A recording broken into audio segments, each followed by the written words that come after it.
And yes, folks, we are back another week to tell you about albums three. And well, this week's one of those special weeks because we're going back, way back, almost 50 years ish. I think, if my math's correct. I could be. Not 50 years. Okay. My sister was born in 1979. So this is 5.5 years older than me. This is 45, almost 46. Okay. Let's Mm-hmm. be Like, real here. We like gotta I be said, okay. almost 50 years. But I am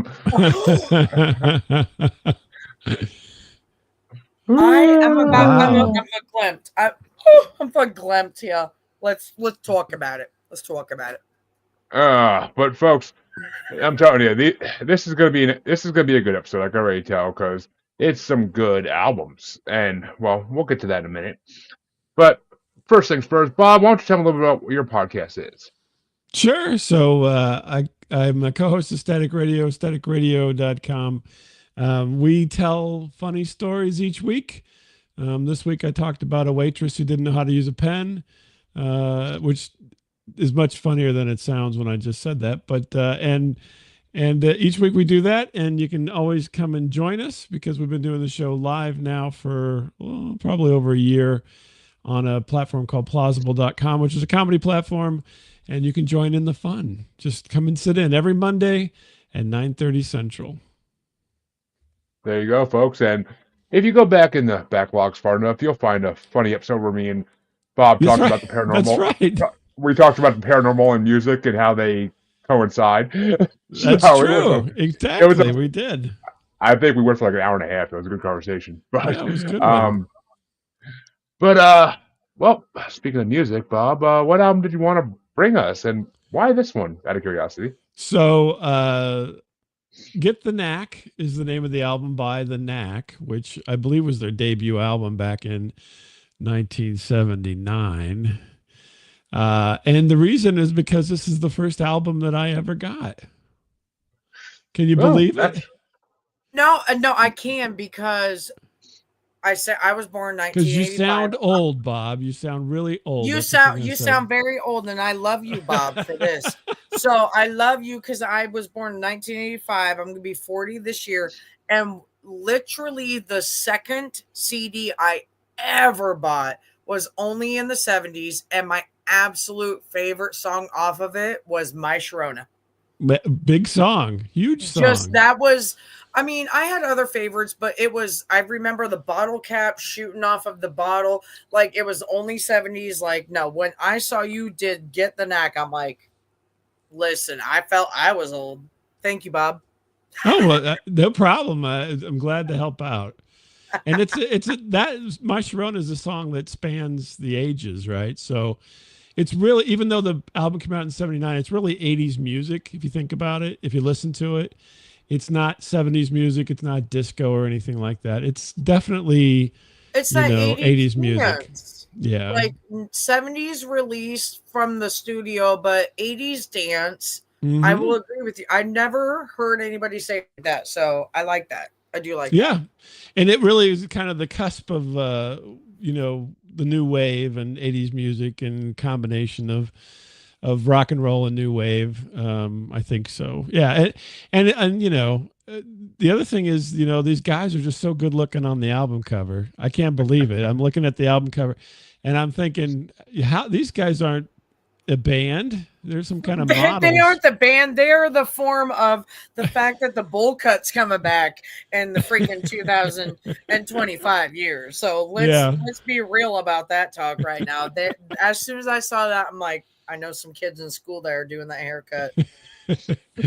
But I always thought it was a great album, like all the way through, and so it was really tough picking a top five because I remember listening to this over and over and over and over and over, and yeah, and I think a lot of great songs. It's got a lot of hooks to it, very catchy, very poppy, and unfortunately, they really didn't do much better than they did on this album, unfortunately for the band. But they've come back, I think, a couple times with research, nostalgia and so forth. But But I can't even name their second album, which is I was gonna say, probably fortunately for you, the fact that you chose this album and it was a great album. Bravo.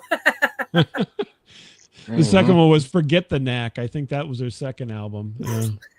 Well, And I'm pretty sure, quite literally, folks. I'm pretty sure everybody did. Yeah, Yeah, but yeah. yeah. I think they broke up. The lead singer, I think his name's Doug Feiger. I think he got pissed at everybody and left, and then it kind of fell apart. So, but then they came back together to make some money later. Of course. I think in like the late '90s, early 2000s. So, but yeah, I don't think they really had any more success other than this album. But this album at the time was incredibly huge. I mean, it was different, and it was a big album. My Sharona obviously was everywhere at the time. So It was. I mean, I'll say like, when you wanted to bring the Knack, I'm like, why does that sound familiar to me? And I looked at the track listing, and I'm like, oh, my Sharona. That's why this band sounds familiar. yeah. And I was then thinking of all the alternate versions of that song, Weird Al and My Corona Mhm. and all that good stuff. But I I'm like, all right. I'm like, man, I got an open mind, and once I put them on first today because I wanted to see what the heck I was getting into, and I was actually honestly surprised because I mean they look like a freaking newer version of the Beatles on the album cover, but Yeah. yeah, And I mean it's just like I actually enjoyed the shit out of this album. Like I'm not gonna say I liked every song, but it was a good album overall. It was enjoyable. I could definitely go. I could have gone and seen them live and had a good time with it. Had a few drinks with it and freaking partied out. But it's just, yeah. I mean, they're just their songs sound too similar. If I had to say only one thing sure. bad about them, that's what it is they sound too similar, which is fine. A lot of bands have that style, so I mean, it's not a bad thing. It's just if I had to pick one thing to critique, that would be what it is. But Right. Yeah. Yeah, but I mean, they have, they've got, well, it seems like for this album, especially, uh, the lyrics and so forth are obviously very hinged upon, young love oh and god, yeah. young lust, perhaps, in some cases. And so, yeah, I mean, but, it's kind of got a whole thing going on. It's got some stuff that's good, rock and driving kind of music. It's got stuff that's, not really no ballads or anything. Nothing really slows down tremendously on this Mm, album. So I will say I did enjoy that the tempo didn't really like go down at all. Like it kind of kept the same tempo throughout the whole album. Like mhm. it was definitely a good thing because it kept it going. Like but it wasn't so similar that you couldn't tell when songs change either. That's the other thing that happens with these albums is when they're too similar that you can't tell when someone's song's ending. Our guest had an album last week where two of the songs did that, and I was just like, I'm like, yeah, I literally went for 6 minutes not realizing there was two songs in there, but with this album, I couldn't do that because they have like the ending of songs and they have new beginnings, and Mhm. it doesn't sound like they run together. So that's it was overall good. I enjoyed it. If I actually had to rank it, I would easily give it a 4 out of 5 stars. Like easily, it's Wow, just look at that. I mean, it's not an album I would put on every day of the damn week. Don't get me wrong, but It's in rotation. Is that what you're saying? and I mean. It's not even my favorite. It's not even my favorite Weird Al song, but I'll listen to My Bologna over My Sharona every My day of the week. baloney. Yeah, there you go. And It's nowhere near. that It's was an early Weird Al song. It wasn't that the 80s Weird first Al. one. That's 80s. Yeah, Yeah, that's 80s very Weird Al. early. Yeah. But I mean, it's nowhere near the top 50 of my Weird Al songs I like. But it's just it's where I would go to first. Or I mean, that My Corona commercial from the 90s sticks out my head always Right. because that's when I grew up and I remember seeing that TV like every 5 seconds.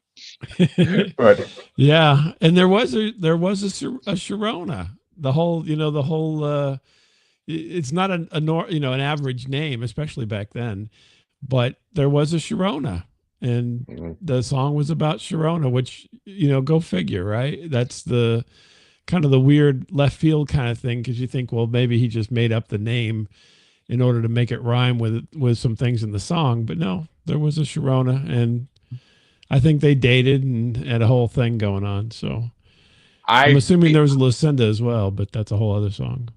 Yeah, I feel I like Lucinda was more of the lust, and Sharona had a serious hold on his heart. Mm-hmm. Yeah. I mean, I didn't think he made the name Sharona because I don't think you could make that up out of the top of your head and just be like, oh, let's go with Sharona. No, I mean, no. I can see it being made up, but I can feel everything about it. If the name's fake, everything else is real. That's his heart. That's his everything speaking. Yeah, but and the funny thing is that at the time, probably when I was listening to it when I was younger, that was the song to listen to because it was being played everywhere. But since I listened to the whole album again here, right, for this little venture, and you know what? It's not my favorite song on the album. So go figure. God, no. Yeah. I knew it wasn't going to be. I knew it wasn't going to be. Even though I never heard the rest of the album, I knew it was not going to be. Yeah. But I mean, it's popular, but that, it's not the best song. Yeah. It's a novelty song almost in a way, I feel like nowadays. Like it's a novelty song. Like it's just one of those, like almost like a holiday song. Like you hear it once in a while and you get enjoyment out of it, but you don't want to hear it for 3 months straight, like fucking holiday songs. It's the Santa baby of Get the Knack, is what you're saying. Is that what you're saying? It's like the Mariah Carey of all the seasons. That's right. Is that what we're saying? Right. Yeah, I mean, basically. Yeah. But Jamie, what was your review of the album, Jamie? So I was teetering between a 3 or a 2.5 star, and I'm gonna give it a strong 3.5, almost 4. And it's because of the song My Sharona. It's because of the album that hit me in my digital stage. It's not just the song itself. It's not because of the other songs. I think it was when it hit me and how it hit me. So I very much enjoyed this album. I don't have a lot of notes when we go over our top 5. I don't have a lot of notes on them when it comes to single by single. But like you said, Jeremy, I feel like you summed it up great for me. It was one of those, when the song ended and when the song began, but you also enjoyed every song without skipping a beat. So I don't have any special notes. I've got a top 5, but it is 3.5 out of 5 stars. And it is because of My Sharona, my number 1 song. Spoiler alert. I feel like this whole album could be a concept album of just him walking into his high school that morning and all the different girls he sees that he wants to sleep with. Oh, absolutely. The heartbreak. Yeah. Oh, Tara. Oh, girls don't. And the girls, whatever they do. And then My Sharona. Are you kidding me? This dude is a pimp. It's a PIMP before 50 Cent was ever on the scene. Yeah. Oh, gosh. Oh, just saying. The good days before he was on the scene, they should have shot him a couple more times to make sure he was down. But, Bob, now's the fun part, because I love asking the guests this. Sure. What are your top 5 songs for your album? So I do like the whole album, but here's my top 5, and I think they're pretty much in the order. So you want me to go 5 to 1 or 1 to 5? We usually go 5 to 1, just 5 to 1, all that.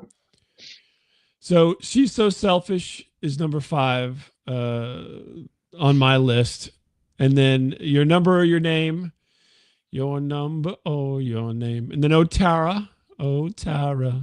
Oh, Good Girls Don't is number 2, and then Let Me Out is number 1. My Sharona didn't make my top 5 off the album, but I still like it.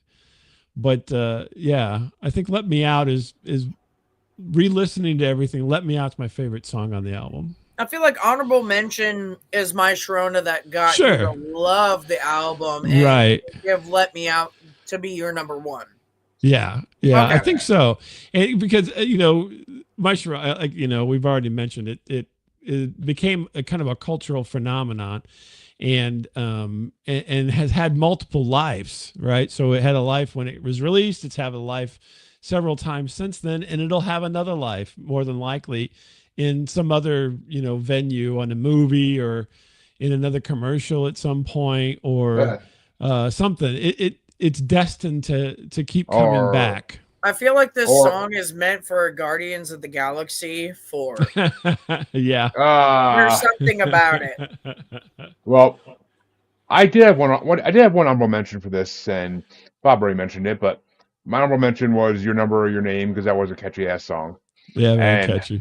I was kind of sitting there tapping my foot to it. Number 5 was Siamese Twins, The Monkey and Me. I like that song. Like it was a funny ass song. I had a hard time at first understanding or listening to it. So it took me like 2 or 3 times of hearing it before I'm like, listen, I can't with this song. I like it, but I can't. I mean, and then my number 4 was My Sharona, because I had to put it on the list. I felt like I had to. It wasn't going to be anywhere near the top, but I had to put it on the list. And I mean, I love that during a worldwide pandemic, it became a theme song.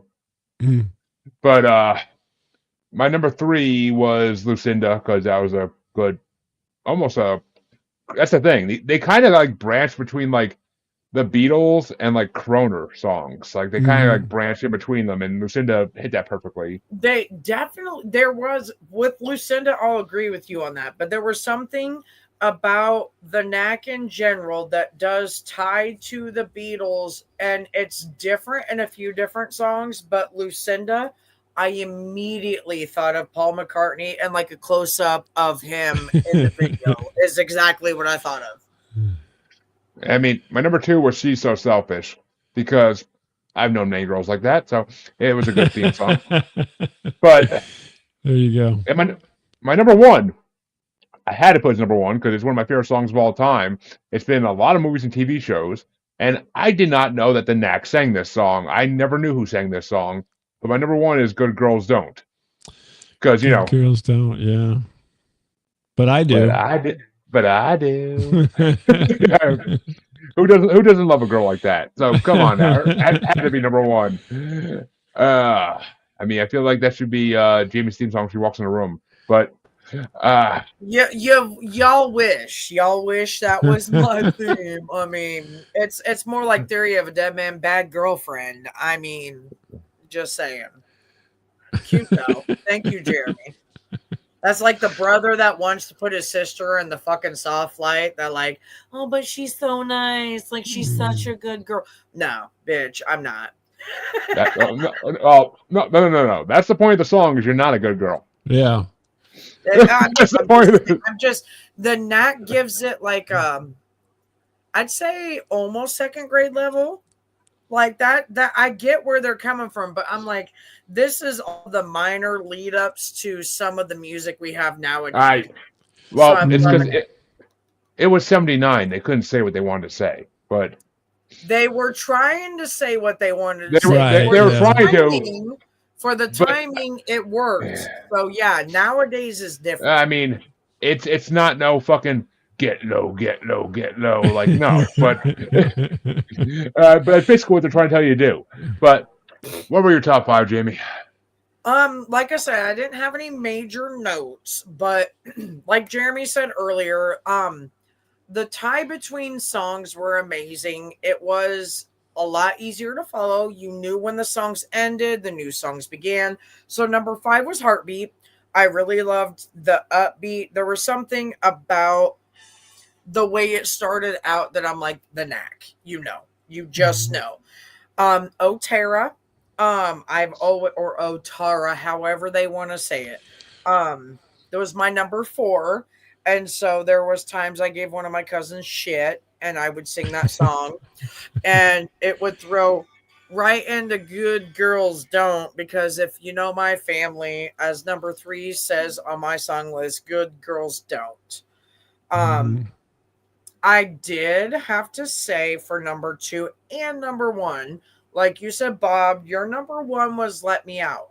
I had a little bit of a like, I want that to be my number 1, but there is something nostalgic and meaningful to me for My Sharona being number 1, but Let Me Out was like right like 0.97 right underneath of it, like right there. So my number 2 and number 1 is Let Me Out, My Sharona. There you go. And that's who they remind me of. You just finally gave me the answer of who they remind me of.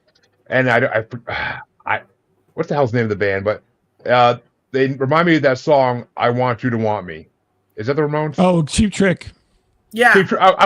I was gonna say Cheap Trick, but I'm like, no, Cheap Trick is Yeah, hair Cheap Trick. metal. Oh, I love Cheap Trick. Cheap Trick's Want another me. great band, and oddly enough, another band in that era as well. So Yeah, which they is what came they up. remind me Yeah. of that. Like they remind me of that song, like their singing style and their instrument style reminds me of "I Want You to Want Me." Hmm.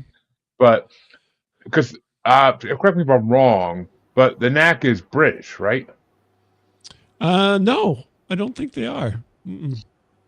I think they're from Really? California. Oh, I think so. Let Forming me look. I don't know. they formed in Los Angeles in the 1970s, but it does Yeah. not say where everybody came from. But Jeremy, I do have to agree with you. The vibe you felt for that and the other song, like in the other band, I can get that. They've got a very compared to flavor to like the Beatles, Right. They're very the Beatles-esque. Yeah. Who, all of Hmm. that. Yeah, I but mean, yeah, I think they're California band. Yeah. well, I mean, monkey-esque in a way almost too, but so that brings in the California thing. But uh, all right, well, now that we discussed the Knack, I think we'll jump to my album next, just because I want to go from kind of softest to hardest in a way. I Softest to Okay. mean, hardest? Are you talking like hardness in the bedroom? Because I feel like you had to turn this goddamn album on in order to get down and brown chicken brown cow. What were we well, doing with your album, Jeremy? here's the thing. I I look to see what albums came out in '79 because with older albums, that's what I like to do. And because I just can't, I mean, I ain't know who the hell to bring against the Knack off the top of my head. So I'm like, all right, let's look at that year. And honestly, it was an amazing year for records. Like, there was not a lot of stuff I wanted to bring. There was a couple albums I did want to bring, and one of them we'll talk about later. But I, as soon as I saw this album, I was like, all right, I'm like, I didn't make a choice yet, but this album's gonna be in the first spot unless I find something amazing go above it, which didn't happen. So I'm like, you know what though? I'm like, I am working my way through this man's catalog, and this is the album I didn't bring on yet. So let's freaking do it. And I just made a 500 song bracket for this man. So I have seen the name of every song on this album in the last couple of weeks. Just But because you seen uh, the name didn't mean you listened to it. I'm just saying. I no, don't no, blame no, you no. for why you chose it, but gosh damn, 1979. Honey. Woo! I mean, the album I had to bring because I had to, because he's a motherfucking legend, is Prince's self-titled Prince album. Because Prince, we're not worthy. We're not worthy. and it was, and I mean, I'm not disappointed I did, but it's my first real experience into early Prince, and he is not his '90s new power generation self yet. He truly isn't, and I mean, it's obvious to tell. And I knew one song on this album before I picked it, so I was like, I knew that song's not one of my favorite songs either. But I'm like, all right, let's bring this album because I want to hear the other tracks. Because even if I only know one song on the Prince album and I don't like that song, there's gonna be other songs on that album I'm gonna fucking love. I already know it. So because it's Prince and Prince is a god. But I'm like, all right, I was overall happy with my album I brought though. I mean, it may start off slow, but by the end of the album, I was fucking banging my head to some of that shit. So fucking if I had to rank my own album, it probably would get like a 3.5 out of 5. Like honestly, it would get 3.5 out of 5. It wasn't as enjoyable all the way through as the Knack was, but it was Prince, so I'm not gonna turn it off and I'm not gonna stop. So and Jamie's right. Like oof, talk about a bedroom album. My God. I'm guessing a lot. Your sister may have been conceived this album, Jamie. That's all I'm saying. I'm But just saying, like, she was a Valentine's baby, and I feel like the moment that first song started, I'm getting the candles lit, honey. Let's go. yeah, I mean, it literally starts off with one of Prince's biggest songs to this day. But Bob, what did you think of Prince? I enjoyed it. I had not listened to the whole album before. I heard some of the songs, and you're right. It's much different than the popular Prince. I would call it the Prince that everyone knows and everyone loves, because it's much more R&B like a lot of the songs are. It's much more like R&B sensual. I feel like Yes, it's yeah. much more personal. It's like Hmm. it came from his his heart and his damn libido, as far as I see. Right. It came from like a different and deeper place that I feel like he dug too deep right away before he went into the other avenues he tapped into. So I get you on that. It wasn't as poppy as his other stuff. So his other, I feel like other stuff's poppy. So yeah. I mean, Prince always went with the times. So as music adapted to the future things, he adapted to future things, and he did it miraculously because he's fucking Prince. But he really hit a sensual level that I feel with his tone of voice, because I was a choir girl, his tone of voice on top of his music is different than like Marvin Gaye, your other like Oni and Usher when you're trying to do it. Are you kidding me? Prince has a whole different like sensual, there was like he was navigating from the times it was before 1979 to what it was becoming. So for me, I feel like he was that voice that was like, hey, guess what? Women need to be like put up here. They are sensual. They're beautiful. They're lovely. Like, let's talk about it. Let's talk about our feelings. Let's not be weird about it. So there was something like awkward about Prince, but there was something empowering, I guess you can say at the same time. I feel like this album was Prince fresh, beat-eyed, and fucking virgin, and then all the albums after Purple Rain, Sign of the Times. I think that's just him having knowledge. He's always had the right. Ooh. I feel like that's Prince walking out of the bedroom like, Daddy's God back, made baby. him. Strap on. God made him right. Let's just say God made him right. And we're not we cannot ignore the freaking self-portrait on the album cover for this one. We can't ignore that. Listen, if there's not a female out there that said I didn't try to get my hair to look like that, y'all be lying. I mean, but the balls to be like a no-name artist in '79 and just to go shirtless on your album cover and be like, hey, baby. Like, it's just Jesus. You gotta love Prince. Like, you gotta love him. Like, he's like, every time I see the album cover, I just laugh my ass off. It's like, what the hell was he thinking? Well, I mean, pulled it off. So what do you know? I mean, he did. It works. It works, and it gets you in the mood for the music, I think. So, Prince making women wet for almost 50 years.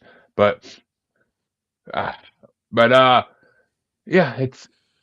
I agree with you, Bob. It's like it's kind of like freshman Prince. I'll take freshman Prince, but there you go. It's no senior year Prince. Like being Prince the quarterback 1.0. He brought it though. He had it. It's not Prince being the quarterback, stepping out of the locker room, having all the cheerleaders be on their knees waiting. He's on like string 3. I'm Prince. Starting out like I got picked draft 4 or 5. I get you. Like all the cheerleaders are like, oh, he's cute, but he's not the quarterback. Like it's just what it is. Like, but Jamie, what did you think of this Prince album? I'm gonna give you a straight up. When we get to the top 5, I had a top 4 because this album hit me in a way that I didn't have a lot of feelings towards every song specifically. I had like comments, little funny ha-has, and appreciation for his musical aspect, but I gave it a 2 out of 5. It's just because it started off too soft to me. I felt like I needed to light the candles and start doing my man in the car. Like we were on a drive on the way out of town, and I looked at him in the middle of the first song and said, are we supposed to be doing it right now? Like, it threw me off. Like I did enjoy some of the beats to the songs and some of the vibe, but it just was too much of a certain level that I'm not looking for. So 2 out of 5. If it was I'm looking for bedroom level, it'd be a 4.5 out of 5. I mean, you know, your man was like, well, I mean, we can pull over here if you want to. I mean, no, for real. In the middle of it, he looked at me and he goes, we go back to Minnesota and we're going to do all the Prince things. And I'm like, I'm all right with that. Like, I'm not against this situation at all. He is a big Prince fan. So as I soon as I said we have albums to listen to, and I told him what we were listening to, he goes, "Okay." And as soon as we turned it on, I'm like, "We're fucking okay." I mean, Right. I'm kind. Part of me is like, what are Prince things, and is there a special collection toy box to go with it? His home. Paisley His Park. home. Are you kidding me? Like, I'm just not going to random Prince spots. Like going up north. Like, I live in Iowa. Oh, I always forget where he's from. I always forget where he's from. It's not like In it's a. Minneapolis. Yeah, It's not. honey. Yeah, Yeah. it's not Mall a of well known fact to me America where. and go to Prince's I house is what we I do. think they open it up. I mean, isn't it kind of They like did. a Graceland kind of He situation? Not did, in and the he kitschy was. thing, but yeah. Yes, Bob. I love how you said that. Yes, they did open it up for that. And the biggest thing is that like we were talking about how he was like, I wanted to go there, and I'm like, well, go. Like shit. I'll go shopping. You'll go to Prince's house. I don't care. I'm down for it. And you can go Purple Rain with that pussy control. and you can go up there and see where he played basketball because you remember the Dave Chappelle thing where Yes. Charlie Murphy was over at Princess and they like played shirts and skins. Shirts and skin. And then they had pancakes, so you can see all that. The only rule when you tour Prince's house is no black light. Oh yeah, probably. I don't think I'd want to see it. I don't think well, I wouldn't want to see it. I think he cleaned up. That's my guess. He's a busy man, and he had a lot of ladies. Well, and he men possibly. he had people, you know. He had people that might have sucked ass. So I mean, oh yeah, no, for real, Prince. Like I was kind of surprised in how soft and sensual about every song was. Mm-hmm. But it's a 2 out of 5 for me. I just felt like it was too sad to say, too sad for me. Too much. I liked it. It was a good midday like jam like to listen to, but I had one honorable mention for Prince as well. Actually, that seems to be a thing with my albums today. It is one honorable mention for each, but my honorable mention for this album was "Still Waiting" because I found that an enjoyable song and the message behind it. Funny enough, "I Want to Be Your Lover" was my number 5, which it had to be in the list because it's a classic. But I never got that whole "I want to be your lover, but I want to be your mother and sister too" thing. I'm like, what the fuck kind of kinky shit you into? Like, what the fuck? You know, little of this, little of that. It's cold in Minneapolis. Come on. Yeah, it's like the down south stuff, but up north a little awkward. I don't know. And I mean, my number 4 was "It's Gonna Be Lonely" because that song kind of hit home. And my number 3 is "Why You Want to Treat Me So Bad" because I've heard of that song. I just never actually listened to the whole thing. And the guitar work in that song is just incredible. I mean, it's Prince, so what do you expect? But the guitar work is incredible in that song. My number 2 was "Feel For You" because it's like a funky acid jazz type Prince song. And it reminds me of the background music in Hey Arnold. So I'm like, shit, I'm down for this. It reminded me of Footballs.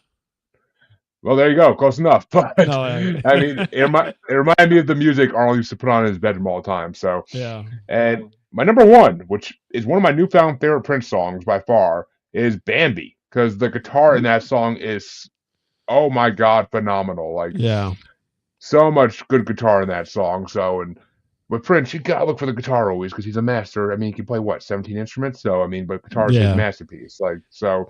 Yep, Bambi you get to see all the instruments when you go to the Paisley Park. You get to see them all. Yeah. I might make a trip out to Minnesota now, but but what were your top 5 songs for Prince, Bob? So a lot of the same ones, I will say. My honorable mention was "It's Gonna Be Lonely," and then my top 5, "I Feel For You," which. I've never listened to this whole album before. I've heard songs here and there over time and so forth, but that's a Shaka Khan hit. "I Feel For You," which I did not like when she sang it, but I loved it here. Isn't that weird? It's the same damn song, but totally different style and everything. And then next, "Still Waiting," and then "Bambi," kind of similar to what you mentioned with the guitar and everything. "Why You Want to Treat Me So Bad," and "I Want to Be Your Lover" was number 1 for me. I mean, we have a theme here with so far with the two albums. There seems to be a lot of sexual energy in all this stuff. Well, I mean, it's the 70s, so sexual energy was at peak. But in the 80s, it kind of died off because it was more heartbreak, and that's why hair metal came to be a thing. But yeah, everybody's sad. Speaking of my daily heartbreak, Jamie, why don't you? What were your top 5? Woo! All this time, and I just now start choking. Oh, I don't have a top 5. I have a top 4.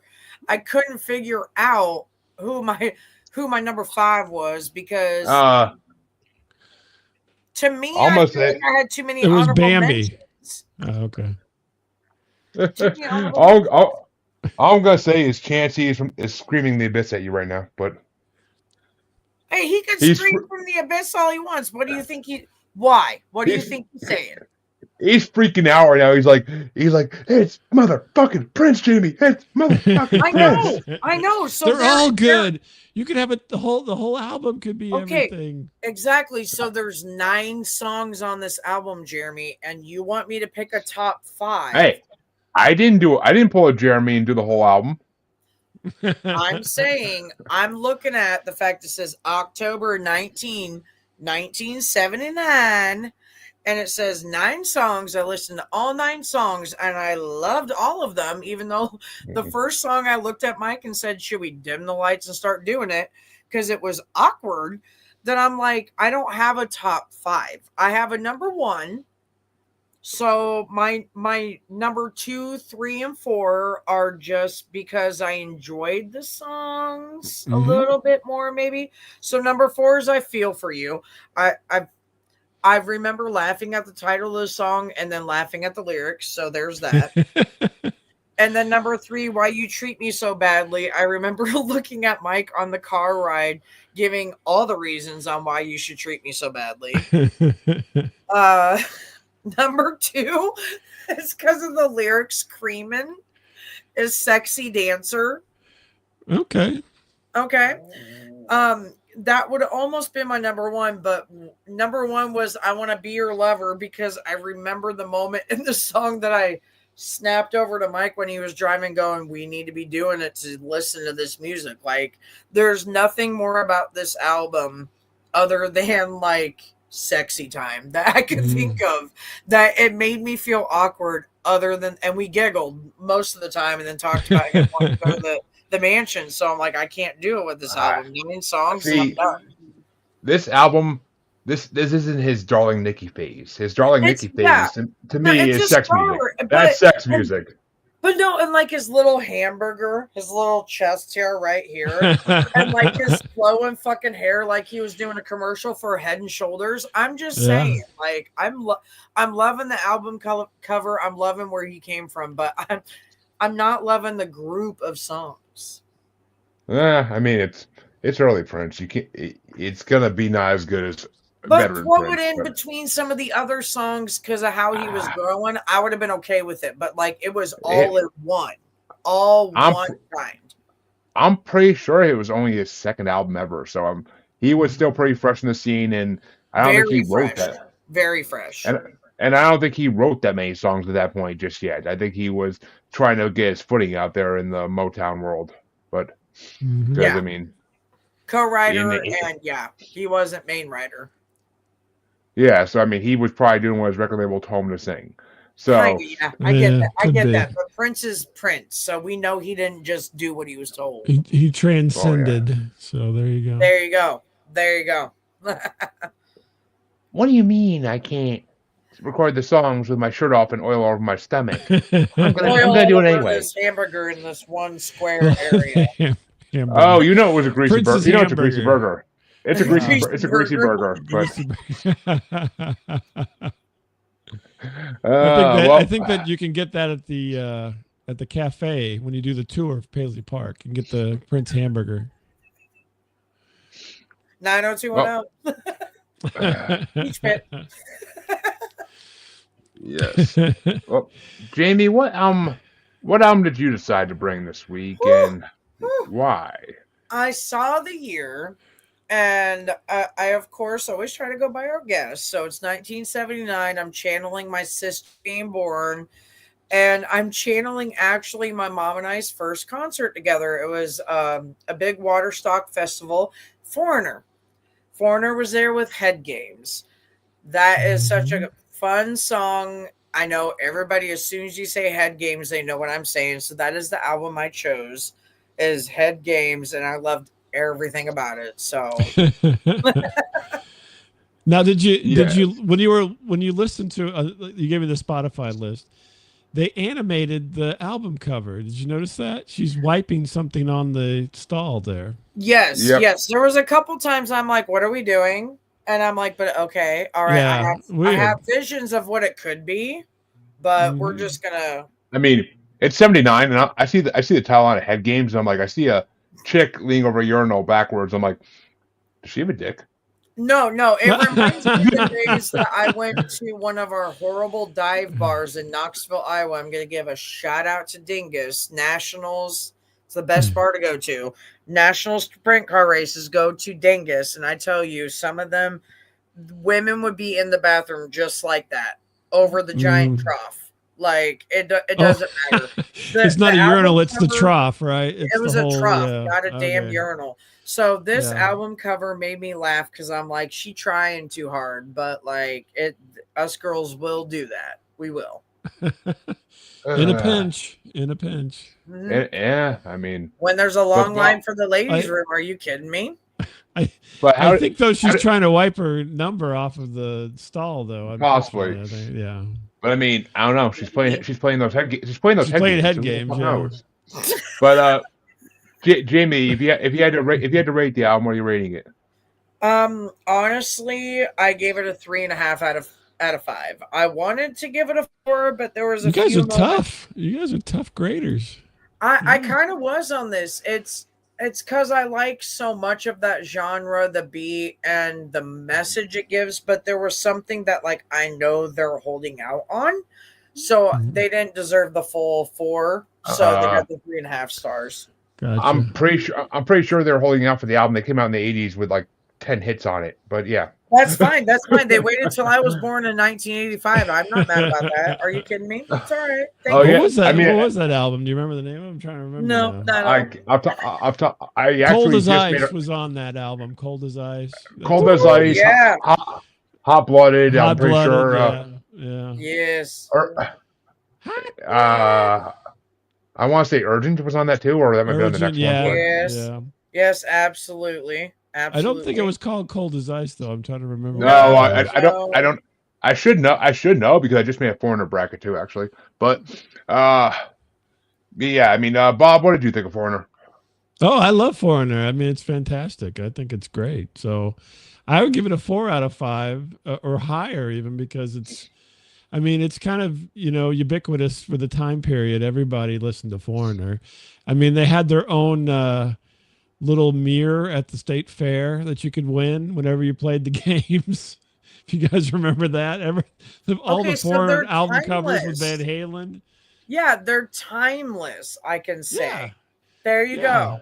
There you go. Oh, they're definitely up there in hair metal legend. They are, but Yeah, early, right? So this is Absolutely. before, you say hair metal, but they weren't. No one's called them hair metal at the time, but And- it eventually became hair metal. But they were before that, just So like if the you Knack call was them hair early metal, 80s. Yeah, And you put them with Poison, or you put them with Brett Michaels, or any like just Brett Michaels, or like Motley Crue, or any of them. how the crew. Yeah, no, There's a bit of a difference in their album releases and their voices that you hear, things you hear from the Yeah. releases of the records. Mhm. But I'm telling you now, you hear Foreigner in person, and it's fucking like Loverboy, phenomenal every time. Mhm. Every time, it's like I've had to double check myself that I'm listening to them live every time. yeah. I mean, it's Everyone's they are- wondering, will you come out they're- tonight? Mhm. they're part of that. Like, there's a group of late '70s artists who were like kind of ahead of the time and became what hair metal would become, but harder. Right. Mhm. And these bands all kind of like they got either big in the '80s or they kind of faded out in the '80s. They went one of two Mhm. ways. But I mean, this album, I only knew one song on this album from the get go, and that was the title track. But the rest of the album actually surprised me, and I liked it a lot more than I thought I was going to. Because well, a lot of these bands like this, you listen to one of their albums, and you're going to be like it's like Blue Oyster Cult. I love Blue Oyster Cult, but I can't listen to their full albums because there's one or two songs I like, and then the rest are just like, it's okay. Why am I listening to this? But it's for the ambiance. It's kind of like a devil worshipping Prince album. It's Blue Oyster Cult, so you can just have the ambiance on it all there. Yes. I have candles in the background, like yes. Yeah. I got it. Right first time I ever heard that description of Blue Oyster Cult, but I'll fucking rock with it. It sounds right. Yeah, no. Well, I mean, I'm not saying they are. I'm just saying that that's what it conjures, right? You said it, and I felt like candle. It's like Black Sabbath, right? So Blue Oyster Cult and Black Sabbath kind of go together. Yep. Those are two different genres to me. I mean, they were both. They were both in a best metal song of the '80s bracket we just did, but I mean, we all said we don't feel like Blue Oyster Cult belongs in this bracket because they weren't really metal. Blue Oyster Cult is more experimental, and Black Sabbath is definitely more metal. So, because you think about Blue Oyster Cult, and they veer off into some really weird, wild, territory with their lyrics and the music, and it's just crazy. I mean, Veteran of the Psychic Wars, Take Me Away, like they go. You want to talk about paranormal music? I think I even said to you on your show, Blue Oyster Cult is paranormal music. But, oh yeah, definitely. But I mean, I enjoyed this album. I really did. If I had to rate it, I mean, I would easily give it a 4 out of 5 because it's definitely like something I could listen to again and enjoy, just not in a row. But I could definitely enjoy it again. It had a lot of great songs, and it's like a lot of bands back then. I could listen to their albums, but I'm not gonna put it on every day. No, I mean that doesn't start till the '80s with like Crew. I could put on Crew albums every fucking day of the week. But I think Jamie's still talking about Prince there in the background. No. Okay, so she's over there. She's trying to make some arrangements for when this is over. Oh, don't be calling me out like that. Don't be calling. I had to bring up Darling Nikki.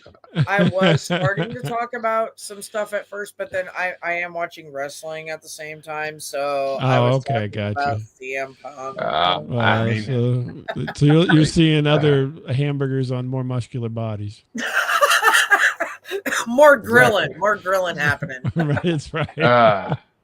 I mean, I had to bring up Darling Nikki, and now Jamie's thinking about what she could do with the magazine. Yeah. But yeah, I mean, what were your top 5 in your album, Jamie? Okay.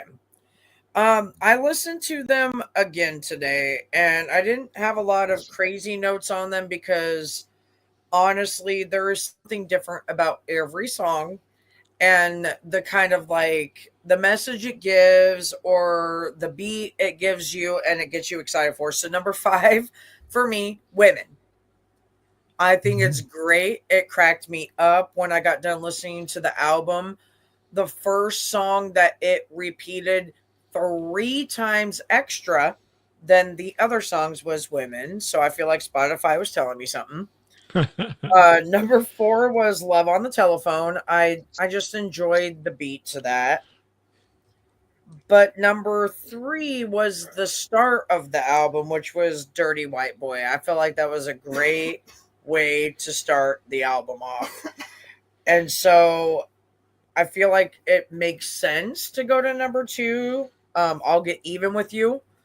If you don't know a lot of Foreigner songs, As Cold as Ice or Hot Blooded, especially if you're a Pitch Perfect fan, whatever it may be, I'll Get Even With You is a song that when you start to hear it, you start to think of those other songs. You start to like make things connect to Foreigner.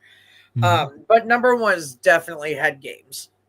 Absolutely. When I looked through that whole entire 1979 thing, I kept going through all of the albums, and that is the literal song that I kept singing. So it's Head Games. We all know a friend, a stupid bitch that's our friend, an ex-boyfriend or girlfriend that has played Head Games. So it is number 1. I mean, who doesn't enjoy some fun head games? Especially when you listen to Prince. Yeah. Okay. So you know what? I did have a joke written down for that. But I forgot to mention my honorable mentions for this album was 17 in the modern day. So we're gonna forget my jokes and we're gonna understand that this whole album was really actually pretty good. It was not like my intentional pick at first though. So but I am very happy with Yeah. this pick. Yeah, you should be. But what were your top 5, Bob? So that's a good question here. I gotta get my notes here. So Rev the Red Line was my honorable mention, and then Hey. the modern day number 5. That oddly enough, Head Games number 4, a little lower on the chart than you were. I'll get even with you. Women, I love the song Women, but I hate the lyrics. And listening to the lyrics now, I'm like, it's kind of cringy. It is And then, cringy, but I'm thinking yeah, about it too, and I'm like, but there was something about it. yeah, no, I think the music was fantastic, but then I'm like, I mean, come on, these lyrics are just, I kind of feel like if we should redo those lyrics and see what like that album would be like today. right. Yeah, Well, exactly. It was a little simplistic or lot something. different. Yeah. I feel like that song today would get a lot of men into fucking family court, but just saying. Right, And it'd get then a lot of yeah. something going on. Dirty White Boy was my number 1 because it's just so singable, don't you think? You got to Yeah. sing whenever you hear it. You just got to sing it. I mean, it's just one of those kind of Okay, things where it's almost impulsive. but Jeremy, Dirty White Boy, did it not make you think of Sexy Boy? No, not at all. Shut the F up. It did not stop. It did. The But it heartbreak did. did. I guarantee it. I cannot see anybody come to a fucking wrestling ring with a theme song, "Dirty White Boy." Like, Boy, no, Dirty White Boy, no. I who's a mean, dirty white okay, boy? I mean, okay. Bob needs to keep it up with that damn video right there. It's like, Dirty I White mean, Boy. maybe that's a song that Kurt Angle should have used when he was trying to copy HBK. But no, no. Fucking, it's not "Sexy Boy." "Sexy Boy" is one of the greatest theme songs of all time. But Jimmy will love you for saying that one. but I did have one honorable mention for this album, and same as Bob, my honorable mention was "Rev on the Red Line." I did like that song. It's a good classic 70s song. My number 5 was "Dirty White Boy" because it was catchy, but I also I'm like I would get sick of this song so goddamn fast. And I'm like, my number 4 was 17 because I mean, there's so many songs out there from bands in the 70s and 80s about girls being 17. I mean, it's almost cringeworthy, almost, I guess. But Well, the Beatles it's she was just 17, so I mean, it goes way back. Beatles. So. Beatles had one. Skid Row had one that was similar. Yeah. I'm pretty sure Winger had one that was similar. Like, there's a lot of bands. Yeah, I mean, it was so common for 15, 16, 17-year-olds to like take off from their home and like go road tripping on all these tours and shit. So like those ages and the age of consent in a lot of states from that to 18 isn't really that much. So I get it.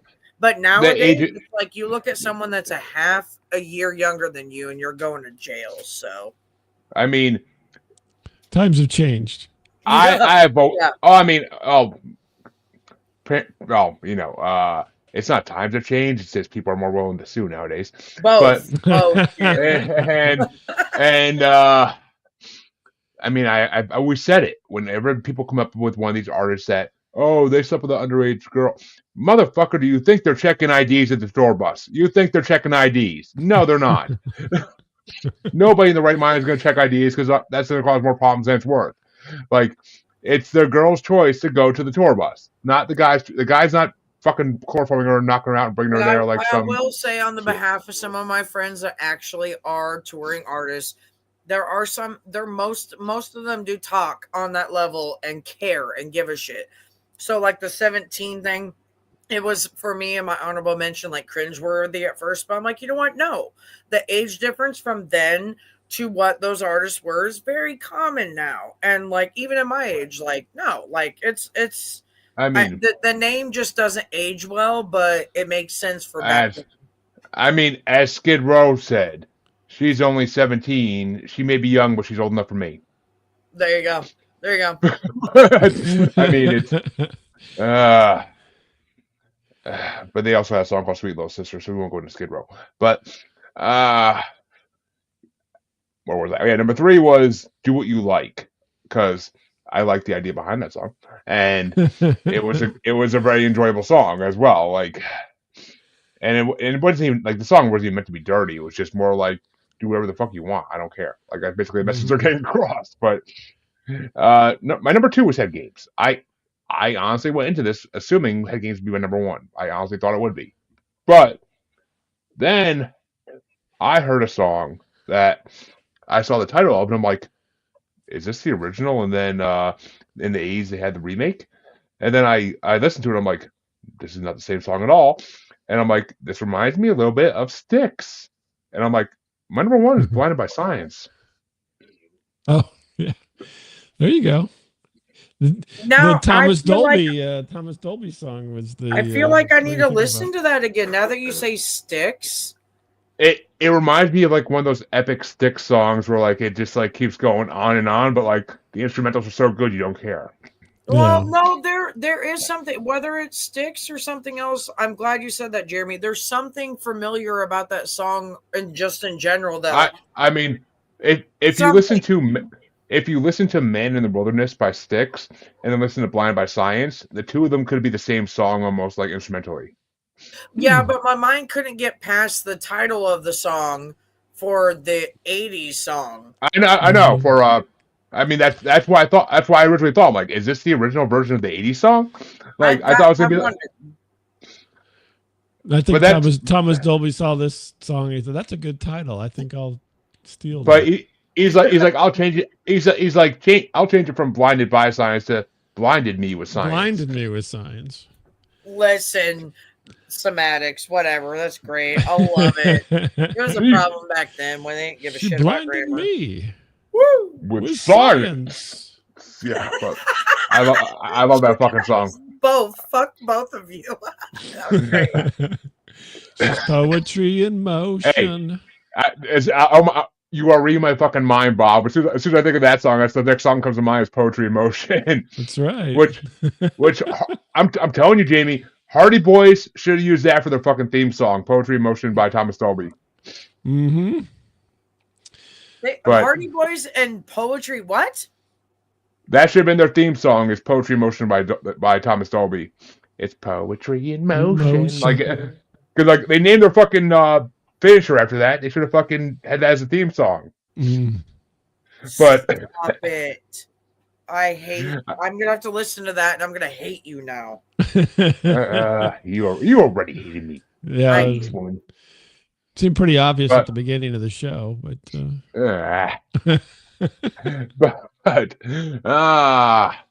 well, folks, we have brought you these albums thrice as always, and what's next we got in store? I got no fucking clue, so don't come to me yet. But well, apparently it's Thomas Dolby and maybe some Skid Row.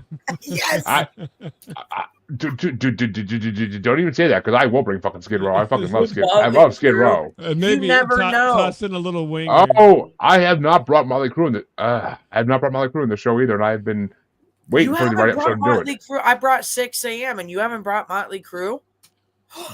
I try to line things up with the guests, and our guests like metal music for some reason. And I mean, not for some reason. I love metal music, but our guests either go to metal or rap or experimental weird shit like Michael Colby fucking Aaron shit.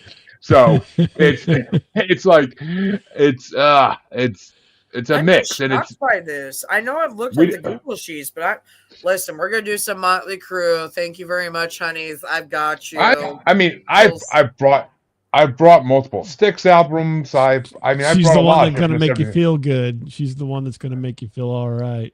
Yes. Wearing that white beater, I could hope so. But it's not a white beater; it's black. First off, that's what it looks like when you get done beating the wife. But But yes, folks, we brought you albums Oh, three. And Jeremy better get up here before he gets himself in trouble. But we brought you three albums tonight. And we want to thank Bob for coming on because it's been a blast of an episode. We had a shit ton of fun doing this, as always.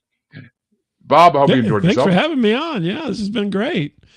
And thanks for, reintroducing me to old Prince and reminding me of Foreigner, and now I can't stop singing Dirty White Boy here at the house. I'm gonna drive right crazy. I feel like Yeah, it ties you right into their other albums. That album makes you want to do more. Yeah, exactly. There you go. You're Exactly. welcome. Well, yeah. yeah. Thank you. Thank you very much Well, for bringing it back up here. So, Heck yeah. Foreigner's well, amazing. you know, Jamie. You know, Jamie. You start with the head games, then you get a little hot blooded, then it becomes urgent. mhm, that's But right. emergency. But well, folks, Jamie, where can they find you if they want to find out? Apparently, she's at Every that bar peeing in the trough. yeah, you can find me in the trough. You can find me on the Book of Faces, and that's where you can find everything else. I'm on the Book of Faces, Snapchat, Instagram. No, I'm on Twitter, but I'm not really on there. I just have an account. So all of that, Slipknot Chica 17. Just find this face with some glasses, and that's me. I like There your you go, glasses, by folks. the way. I meant to say Thank, that earlier. thank you. I normally do some red ones, Sally Jesse Raphael style, but I'm Mhm. feeling different today. So Well, they're nice. They look good. Oh, thanks. you listen to early Prince and you want some weight in your face. What can I say? But and she mutes so she doesn't say anything. Go that face. I But didn't. Well, my dog just went, huh? At the same time that I muted. So Boomer just went, at the same time. Swear A on it. little Scooby Swear. Doo there. No, my little Scooby Doo. Yeah. Yeah. Hi. want to be your lover. But yeah. You can find both your musers on Facebook as well. We stream on this page by this creature called Squatchy Largefoot. He's a large bipedal Sasquatch of nature. Learn to talk and use the web through the Arcturians and reptilians. So he likes to broadcast our show, and I don't like to tell him no because he'll rip my arms off. You can also check us out on the Uncensored, Unapologetic, and Untamed UQ Podcast Collective Facebook group. You can find us on XX Baby and the Gram as that Juggler Bastard. You can find us on TikTok, though not recently, as that Juggler Bastard Podcast. And you can find us on YouTube, the only place to see every episode that's ever been done. If you want to learn more about this great mythical beast called the Chansey that I mention all the time, you can go check out the YouTube. All our episodes are there, Maniacal Music Musings. And come back next week, same time, same place, to learn what three albums we're talking about. And be sure to tune in this Saturday at 9 p.m. East for the final second part of the Ranker Top 79 80s Heavy Metal Songs bracket. Woo, the first part was 49 songs and fucking difficult and lasted over 2 hours. This second part's only 29 songs, I believe, or 30. 31 songs. 31 songs this time around, but it's the top ranked one, so it's going to be a little more difficult even, but we'll get through it, and we'll see what's coming next down the bracket Hall of Fame here.